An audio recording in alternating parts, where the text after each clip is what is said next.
PM Kisan 18వ విడత నిధులపై కీలక సమాచారం కేంద్ర ప్రభుత్వం వదిలిందండి. పీఎం కిసాన్ రైతులకు అదిరే శుభవార్త అంటూ ఒక అప్డేట్ ఇచ్చింది.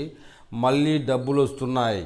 రీసెంట్గానే పీఎం కిసాన్ 17వ విడత నిధులు కూడా రిలీజ్ చేసిన విషయం అందరికీ తెలిసిందే. ప్రధాని మోడీ ఈ కార్యక్రమంలోనే నిధులపై కీలక సమాచారం డైరెక్ట్గా ప్రధాని మోడీ గారే చెప్పారు. కేంద్ర ప్రభుత్వం ఎంతో ప్రతిష్టాత్మకంగా ప్రారంభించిన పథకం పీఎం కిసాన్ యోజన రైతులకు ఆర్థిక భరోసా ఇస్తూ పంట సాయం ఇస్తున్న స్కీమ్ ఇది.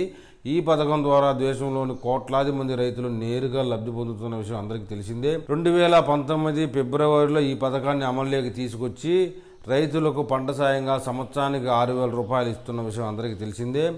ఈ 6,000 రూపాయలను మొత్తం 3 విడతలుగా రైతుల అకౌంట్లోకి జమ చేస్తూ వస్తుంది కేంద్ర ప్రభుత్వం. April, July, August, November, December, మార్చి సమయాల్లో ప్రతి విడతలో ఎకరానికి 2,000 చొప్పున కేంద్రం ఆర్థిక సహాయం అందిస్తూ వస్తుంది. రీసెంట్ గానే పీఎం కిసాన్ 17వ విడత నిధులు కూడా రిలీజ్ చేశారు ప్రధాని మోడీ గారు. 18 జూన్ 2024 తేదీన రైతుల ఖాతాలోకి ఈ డబ్బు జమ అయిన సంగతి అందరికీ తెలిసిందే. ఈ పథకంలో భాగంగా మొత్తం 9 కోట్ల మంది రైతులకు లబ్ధి చేకూరినట్లు కేంద్ర ప్రభుత్వం వెల్లడించింది. అయితే ఇప్పుడు రైతుల దృష్టి మొత్తం 18వ విడత నిధులపై పడింది. ఈ ఫండ్ ఎప్పుడు వస్తుందనే దానిపై చర్చలు మొదలయ్యాయి. ఈ నేపథ్యంలో తాజాగా బయటకు వచ్చిన సమాచారం మేరకు నవంబర్ మొదటి వారంలోనే పీఎం కిసాన్ 18వ విడత నిధులు రిలీజ్ చేయాలని ప్రభుత్వం భావిస్తున్నట్లు తెలుస్తుంది. మరికొద్ది రోజుల్లోనే ప్రారంభం కాబోయే బడ్జెట్ సమావేశాల్లో పీఎం కిసాన్ 18వ విడత నిధులపై కీలక నిర్ణయం తీసుకోబోతున్నారట.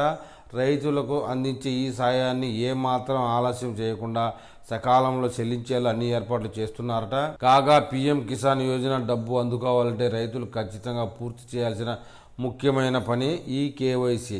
ఇది పూర్తి చేసిన వారికే పీఎం కిసాన్ అమౌంట్ ఖాతాలో పడుతుంది. ఆన్లైన్ విధానంలో ఈ కేవైసీ పూర్తి చేయాల్సి ఉంటుంది.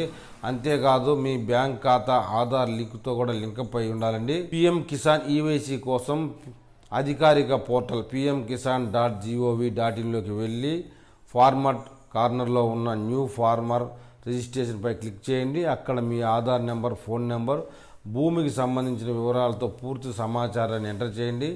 అనంతరం గెట్ ఓటీపీపై క్లిక్ చేయండి. అప్పుడు మీ మొబైల్ నెంబర్కి వచ్చిన ఓటీపీ ఎంటర్ చేసి రిజిస్ట్రేషన్ కోసం ప్రొసీడ్ కావాలి.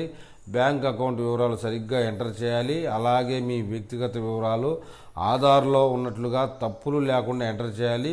ఆ తర్వాత సబ్మిట్ చేస్తే సరిపోతుంది. ఆధార్ అథెంటికేషన్ సక్సెస్ అని వస్తుంది. అప్పుడు మీ పని పూర్తయినట్లే.